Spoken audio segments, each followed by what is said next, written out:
The fluorescent lights of Terminal B cast harsh shadows across the polished floor as Officer Hoan Nguyen adjusted her utility belt, her eyes scanning the crowd with the practiced intensity of someone who had seen too much and trusted too little. The constant hum of travelers wheeling luggage, the announcements echoing from hidden speakers, and the perpetual motion of bodies moving through the security checkpoint created a symphony of controlled chaos that she had grown to despise over her 15 years of airport duty. She paused near the special assistance lane, watching a family approach the metal detectors. A woman in her 40s pushed a wheelchair carrying a young black girl, maybe 16, whose legs hung limply beneath a colorful blanket. The girl's head rested against the wheelchair's headrest, her eyes closed, breathing steady but labored. Behind them, a man carried a small suitcase and what appeared to be medical equipment in a specialized bag. "Next," Hoa called out, her voice cutting through the ambient noise with military precision. The family moved forward, the mother's hands gripping the wheelchair handles with visible tension. "Good morning, officer," the mother said, her voice carrying the weight of someone who had navigated this process many times before. "My daughter Lila needs to go through the special screening. She's unable to walk due to muscular dystrophy." Hoa's eyes narrowed as she looked down at the girl. Lila's face was peaceful, almost serene, but something about the scene triggered a familiar suspicion that had been growing in Hoa's mind over the years. She had seen too many people try to game the system, too many fake disabilities used to skip lines or gain sympathy. "She needs to stand up for the screening," Hoa stated flatly, her tone leaving no room for negotiation. The father stepped forward, his face showing the first signs of concern. "Officer, she can't stand. She's been in a wheelchair for 3 years.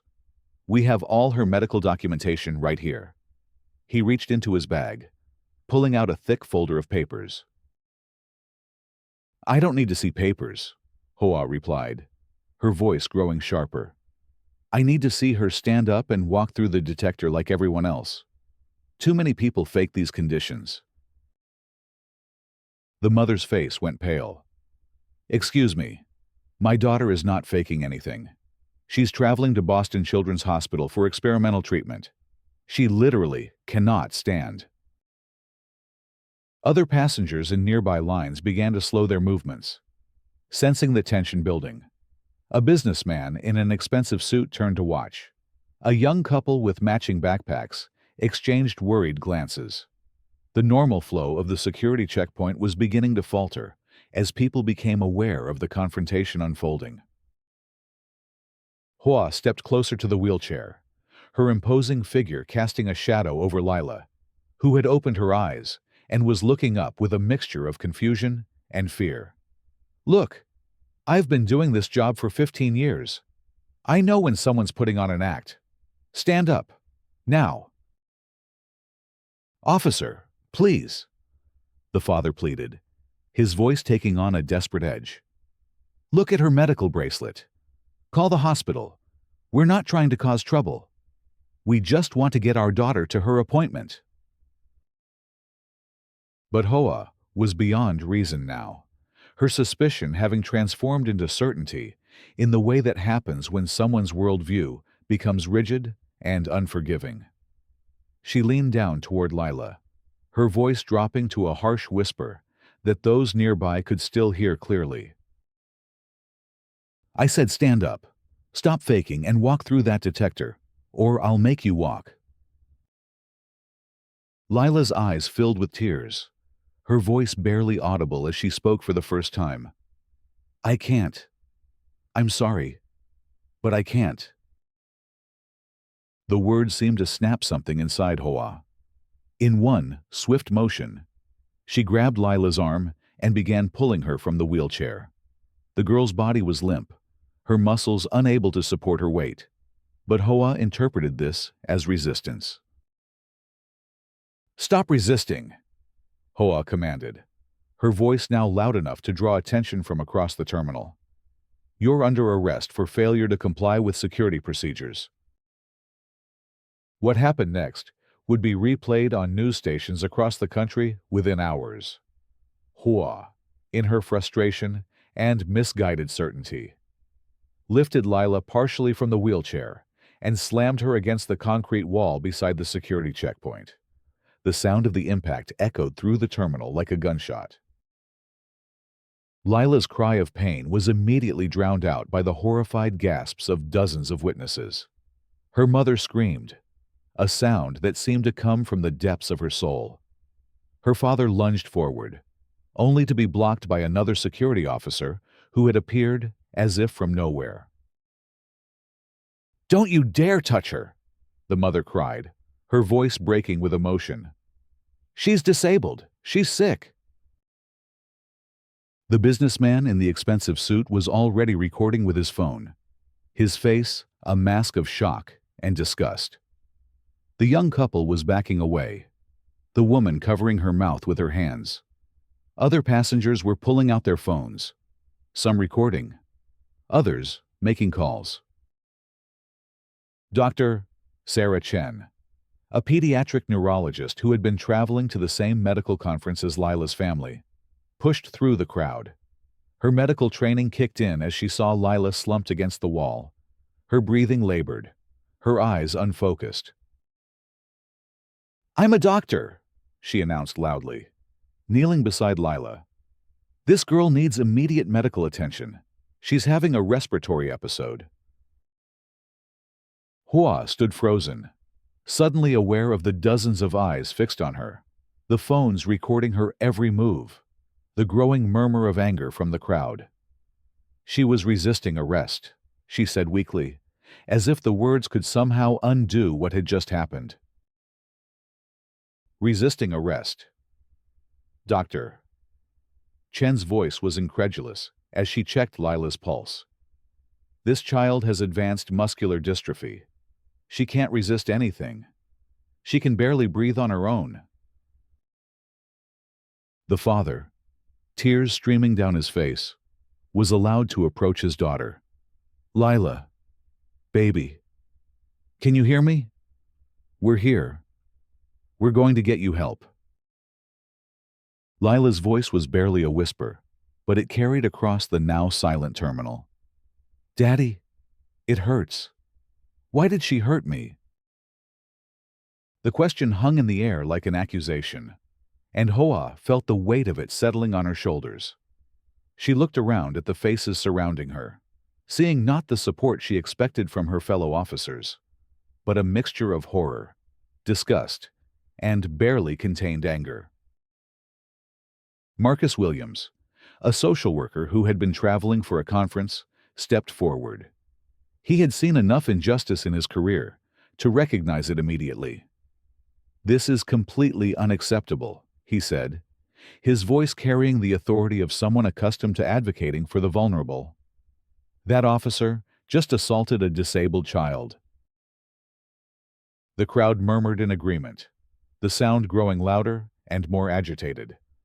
Someone shouted, "She should be arrested."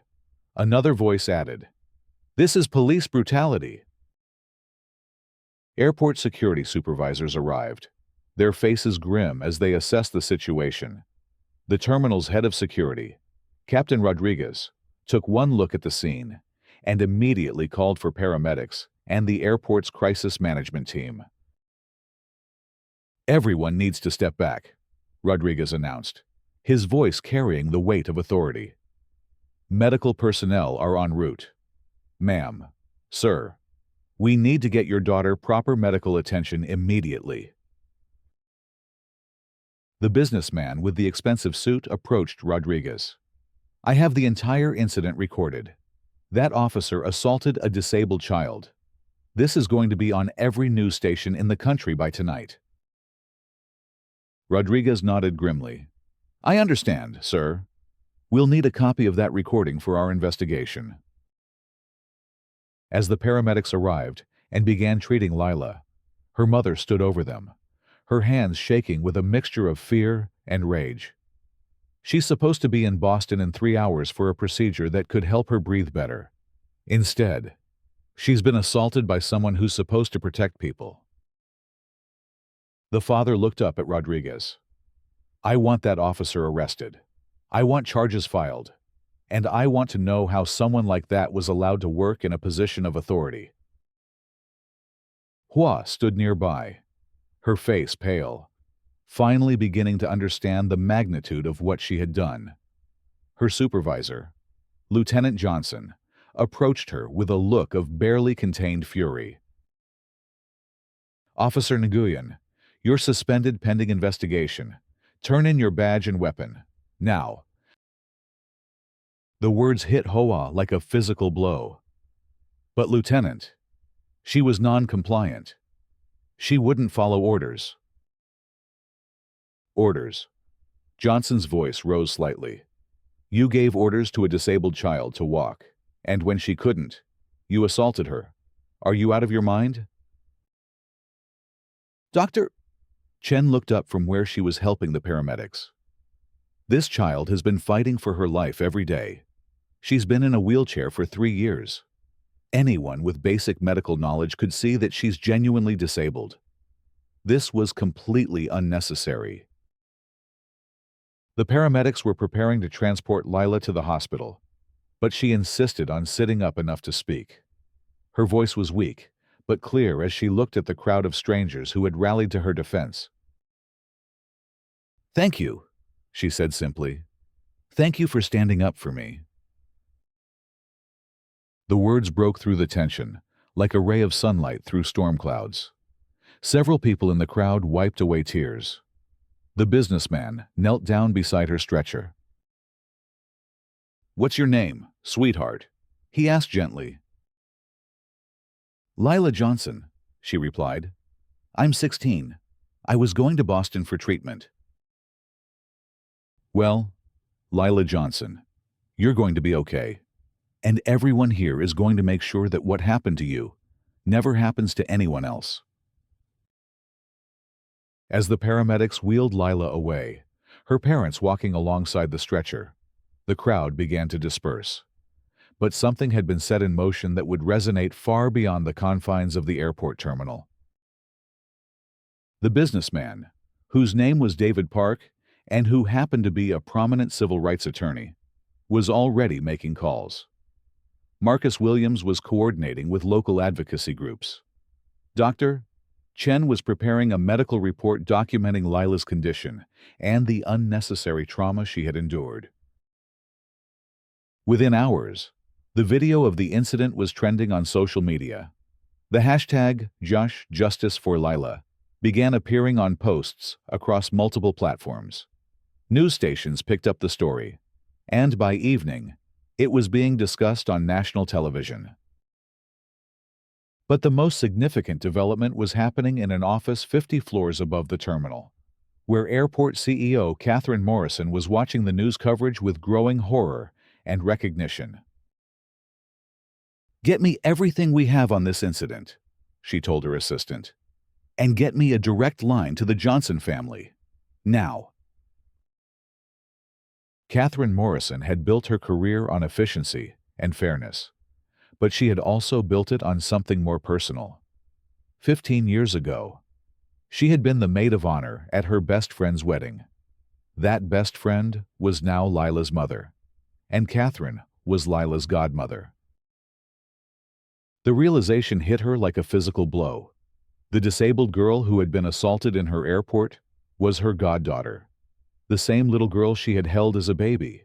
The same child she had watched grow up through photos and video calls when distance and busy schedules kept them apart. Catherine's hands shook as she dialed the number she had memorized years ago, but hadn't used in far too long. The phone rang twice before Lila's mother answered. Catherine. The voice was tired, stressed, but with an undertone of hope. Maria, I just saw the news. Oh my God, I'm so sorry. I had no idea you were traveling today. Is Lila okay? Maria's voice cracked. She's at the hospital. They're saying she has bruised ribs and a concussion. The treatment in Boston. We might have to postpone it. No, Catherine said firmly. You're not postponing anything. I'm arranging for a private medical jet to take you to Boston as soon as the doctors here clear her for travel. And Maria, I promise you, there will be consequences for what happened today. The conversation continued for 20 minutes, with Catherine learning the full extent of what had happened to her goddaughter. By the time she hung up, her face was set in a mask of determination that her staff had learned to recognize and respect. The next morning, Catherine Morrison called a press conference. Standing behind a podium in the airport's main lobby, surrounded by dozens of reporters and cameras, she made a statement that would be replayed for years to come. Yesterday, a grave injustice occurred in our airport. A disabled child was assaulted by someone who was supposed to protect her. This is not just a failure of one individual, but a failure of our systems, our training, and our commitment to treating all travelers with dignity and respect. She paused, looking directly into the cameras. I want to be clear. Officer Hoa Nguyen has been terminated from her position. We are conducting a full investigation into how this incident occurred and what systemic changes need to be made to prevent it from happening again. The questions from reporters came in a flood. Are you pressing charges? What compensation is being offered? How do you respond to calls for boycotts of the airport? Catherine answered each question with the precision and authority that had made her one of the most respected executives in the aviation industry. But then, a reporter asked a question that made her pause. Ms. Morrison, some sources suggest you have a personal connection to the victim. Can you comment on that? Catherine looked down at her prepared notes, then back up at the cameras. Lila Johnson is my goddaughter. I have known her since she was born. I have watched her fight battles that most of us can't imagine, always with grace and courage. What happened to her yesterday is not just a professional failure. It's a personal one.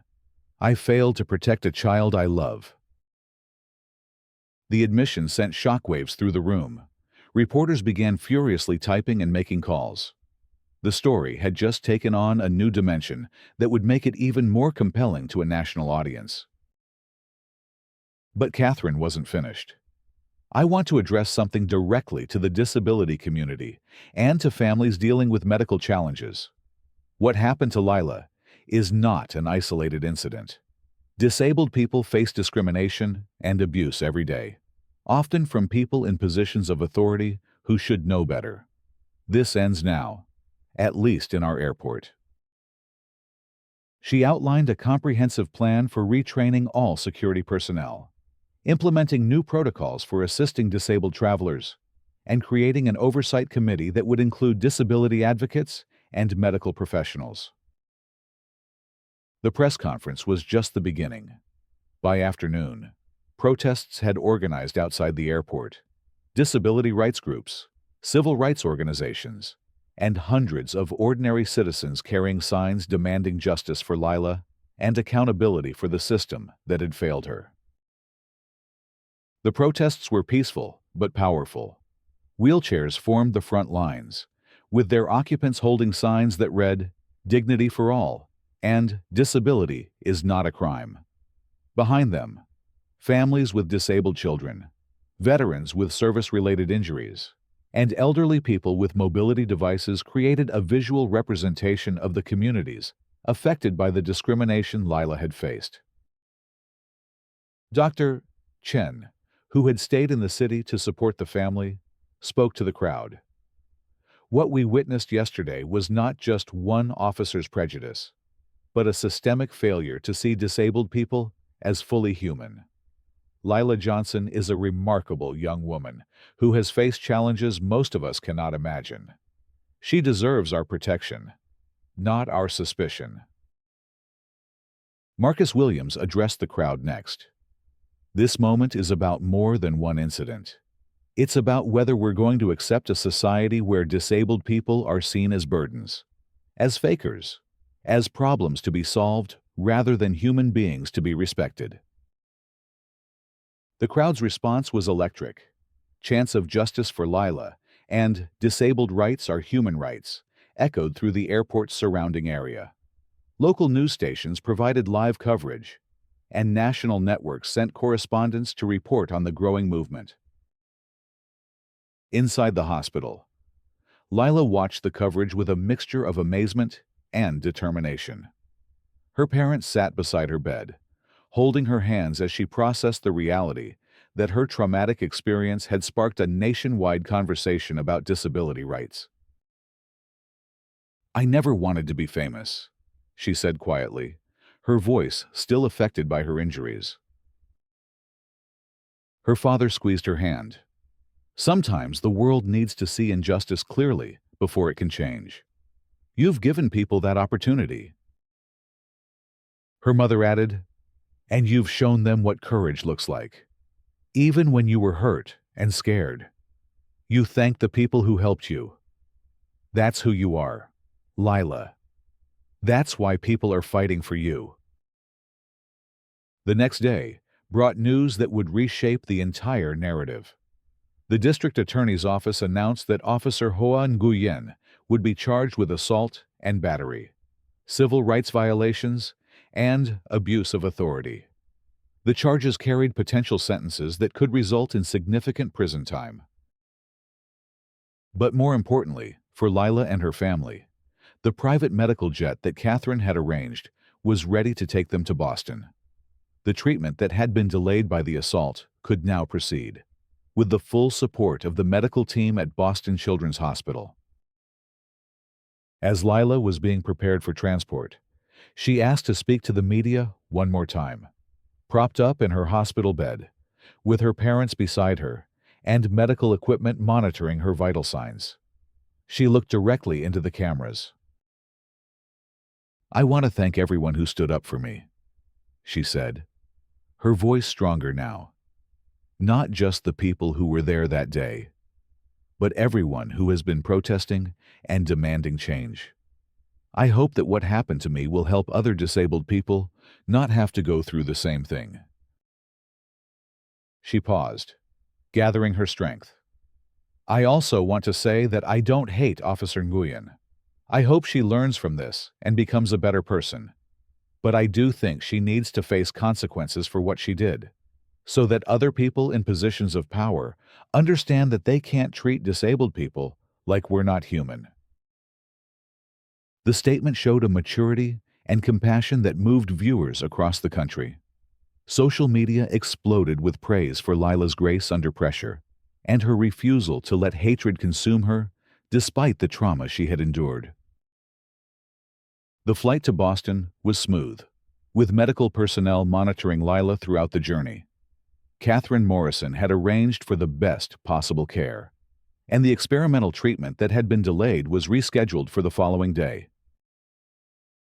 The treatment itself was a success, improving Lila's breathing capacity and overall quality of life. But the real victory was happening back at the airport, where the changes Catherine had promised were being implemented with remarkable speed. All security personnel were required to undergo new training on disability awareness and appropriate protocols for assisting travelers with various medical conditions. The training was developed in consultation with disability advocates and medical professionals, ensuring that it addressed real-world situations rather than abstract policies. A new position was created, Disability Services Coordinator, someone specifically trained to assist disabled travelers and ensure they received appropriate accommodations. The position was filled by Marcus Williams, who had impressed Catherine with his advocacy during the crisis. The oversight committee that Catherine had promised was established with members from various disability organizations, medical professionals, and community leaders. Their mandate was to regularly review policies and procedures, investigate complaints, and ensure that the airport remained accessible and welcoming to all travelers. 6 months later, Lila and her family returned to the same airport for a follow-up medical appointment. The difference was immediately apparent. New signage clearly indicated assistance available for disabled travelers. Staff members were visibly more attentive to the needs of passengers with mobility devices or other disabilities. The special assistance lane had been expanded and better equipped. Most importantly, the atmosphere had changed. There was a sense of awareness and respect that had been missing before. Other airports around the country had begun implementing similar changes, citing the Lila Johnson protocols as a model for inclusive security procedures. As Lila was wheeled through the same security checkpoint where she had been assaulted, she was greeted by Marcus Williams, now wearing his official Disability Services Coordinator badge. "Welcome back, Lila," he said warmly. "How are you feeling today?" "Much better," she replied, her voice stronger than it had been 6 months earlier. "The treatment worked. I can breathe easier now." The screening process was smooth and respectful. New protocols ensured that disabled travelers were treated with dignity while maintaining appropriate security standards. The staff member conducting the screening was patient and professional, explaining each step and asking for Lila's permission before proceeding. As they waited for their flight, Lila's parents reflected on the changes that had occurred. The legal case against Officer Nguyen had concluded with a conviction and a sentence that included prison time, community service, and mandatory sensitivity training. The officer had also been required to make a public apology, which she had delivered with what appeared to be genuine remorse. But the most significant change was in the broader conversation about disability rights. Lila's story had sparked discussions in schools, workplaces, and government offices about how disabled people are treated and what changes needed to be made to ensure equal treatment. Catherine Morrison had kept her promise to stay involved in Lila's life, visiting regularly and maintaining the close relationship they had always shared. The crisis had reminded her of what truly mattered, and she had restructured her priorities to maintain better connections with the people she loved. As their flight was called for boarding, Lila looked back at the terminal where her ordeal had begun. The physical space looked much the same, but everything else had changed. The fear and helplessness she had felt that day had been transformed into something powerful and positive. "I'm proud of you," her mother said, following her gaze. "You turned something terrible into something that will help people for years to come." Lila smiled, the expression lighting up her face in a way that reminded everyone around her why they had fought so hard for justice. "I couldn't have done it alone. It took a whole community of people who were willing to stand up and say that what happened was wrong." The boarding process was smooth and dignified, with airline staff trained in the new protocols, ensuring that Lila's transition onto the plane was comfortable and safe. As they settled into their seats, Lila's father pulled out his tablet to show her the latest news about the changes being implemented at airports across the country. The Department of Transportation is requiring all airports to adopt similar protocols, he explained. They're calling it the Lila Johnson Standards for Disability Access. Lila shook her head in amazement. "I never imagined that something so terrible could lead to so much good." As the plane took off, Lila looked out the window at the city below.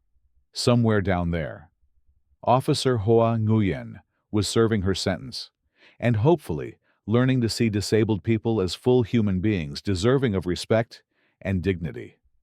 Somewhere else, other disabled travelers were benefiting from the changes that had been implemented, and in airports across the country, new protocols were ensuring that no other child would have to endure what Lila had experienced. The flight attendant approached their row with a warm smile. "Is there anything I can get for you, Miss Johnson?" "No, thank you. Lila replied. "I'm perfect just the way I am." The words carried a weight that went beyond the simple response to the flight attendant's question. They represented a hard-won understanding that disability was not something to be ashamed of or hidden, but simply one aspect of human diversity that deserved respect and accommodation. As the plane climbed higher into the sky, Lila closed her eyes and reflected on the journey that had brought her to this moment. The physical pain from her assault had healed, but the emotional impact had been transformed into something powerful and positive. She had learned that even in the darkest moments, there were people willing to stand up for what was right. The experimental treatment in Boston had been successful, but the real healing had come from the community that had rallied around her and the changes that had been implemented to protect other disabled travelers. Justice had been served, not just in the legal sense, but in the broader sense of creating a more inclusive and respectful society. When the plane landed in Boston, Lila was greeted by medical staff who had been following her story and were honored to provide her continued care. The treatment that had been delayed by the assault was now part of an ongoing protocol that was helping her maintain her health and quality of life. But more importantly, Lila had found her voice and her purpose. She had begun speaking at schools and conferences about disability rights, sharing her story and advocating for changes that would benefit the entire disabled community. Her message was simple, but powerful. Disabled people are not broken. They are not burdens, and they deserve to be treated with the same dignity and respect as everyone else. The airport incident that had started as a nightmare had become a catalyst for positive change. Officer Juan Nguyen's moment of prejudice and poor judgment had inadvertently sparked a nationwide movement for disability rights and accessibility. The trauma that Lila had endured had been transformed into a powerful force for justice and equality. As Lila settled into her hotel room that night, she thought about the thousands of people who had supported her, the changes that had been implemented, and the future that lay ahead. She was no longer just a disabled teenager traveling for medical treatment. She had become a symbol of resilience, a catalyst for change, and a voice for the voiceless. The story that had begun with an act of cruelty had ended with a triumph of compassion and justice. And while Lila would always carry the memory of that terrible day at the airport, she would also carry the knowledge that her suffering had not been in vain. She had helped create a better world for disabled people everywhere, and that legacy would continue long after her own journey had ended. The fluorescent lights of the hospital room cast a softer glow than those harsh airport lights that had witnessed her trauma. But Lila was no longer afraid of authority figures or uncertain about her place in the world. She knew now that she was surrounded by people who would fight for her, that justice was possible, and that even the darkest moments could be transformed into sources of light and hope. As she drifted off to sleep, Lila smiled, knowing that tomorrow would bring new challenges, but also new opportunities to make the world a little more just, a little more inclusive, and a little more aware of the fundamental truth that all people, regardless of their abilities or disabilities, deserve to be treated with dignity and respect. The story of Lila Johnson had become more than just a news event or a legal case. It had become a turning point in the ongoing struggle for disability rights, and a reminder that sometimes the most powerful changes come from the most unexpected places. A teenage girl in a wheelchair had faced down prejudice and abuse and emerged victorious, not through hatred or revenge, but through courage, compassion, and the unwavering support of a community that refused to let injustice prevail. In the end, authority had not failed because of one officer's actions, but because the system had allowed such attitudes to flourish unchecked. The real victory was not in the punishment of Officer Nguyen, but in the transformation of the entire system to ensure that such incidents could never happen again. Lila Johnson had not just survived her ordeal. She had transformed it into a force for positive change that would benefit generations of disabled people to come. Justice had been served, not just in the courtroom, but in the broader court of public opinion and social change. And while the journey toward true equality and inclusion was far from over, Lila's story had provided a roadmap for how individual acts of courage could inspire collective action and create lasting change. The wheelchair that had once been seen as a sign of weakness or deception was now recognized as a symbol of strength and resilience.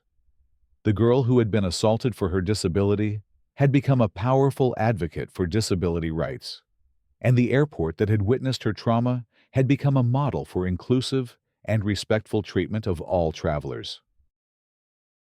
In the end, love had triumphed over hate, justice had prevailed over prejudice, and hope had emerged from despair. The story of Lila Johnson was a reminder that even in the darkest moments, there are always people willing to stand up for what is right, and that individual actions, no matter how small, can create ripples of change that transform the world.